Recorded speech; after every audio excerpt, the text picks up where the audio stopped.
இனிமே கண்ணை மூடிட்டு கடலை எண்ணெய் வாங்கலாம். ஏன்னா மந்த்ரா கடலை எண்ணெய் இதயத்தின் தயாரிப்பு. வறுக்க பொரிக்க ஏன் எல்லா சமையலுக்கும் மந்த்ரா தான். மந்த்ரா கடலை எண்ணெய், அபார ருசி, ஆரோக்கியமான உடல் நலம். கேரளாவின் சபரிமலை ஐயப்பன் கோயிலுக்கு செல்லும் பக்தர்களின் வசதிக்காக அங்கமாலி எருமேலி இடையே 110 கிலோமீட்டர் தூர சபரிமலை ரயில் பாதை அமைக்கும் திட்டம் 20 ஆண்டுக்கு முன் அறிவிக்கப்பட்டது.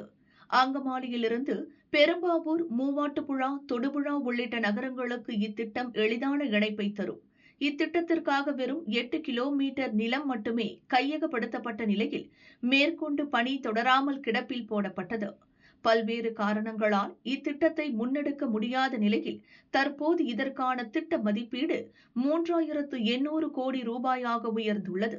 இத்திட்டத்திற்கான செலவின் 50% மாநில அரசும் மீதமுள்ள 50%ஐ ரயில்வே அமைச்சகமும் செலவழிக்கும்.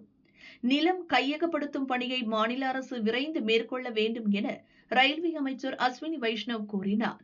பல்வேறு தரப்பு மக்கள், ஐயப்ப பக்தர்களின் கோரிக்கையை ஏற்று இத்திட்டத்தை விரைந்து செயல்படுத்த கேரள மாநில அரசு பச்சை கொடி காட்டியுள்ளது.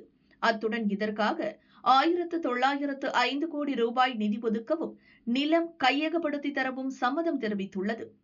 புனலூர், நெடுமங்காடு வழியாக விழிஞம் சர்வதேச துறைமுகம் வரை இந்த ரயில் பாதையை நீட்டிக்கவும் ரயில்வே நிர்வாகம் திட்டமிட்டுள்ளது. இதுகுறித்து ரயில்வே அதிகாரிகள் கூறியதாவது: சபரிமலை ரயில் பாதை திட்டத்தால் கேரளாவில் பல புதிய ரயில் நிலையங்கள் உருவாகும். ஏற்கனவே தெற்கு மண்டலத்தில் ரயில்வேவுக்கு அதிக வருவாய் ஈட்டித் தரும் மாநிலங்களில் கேரளாவும் ஒன்று.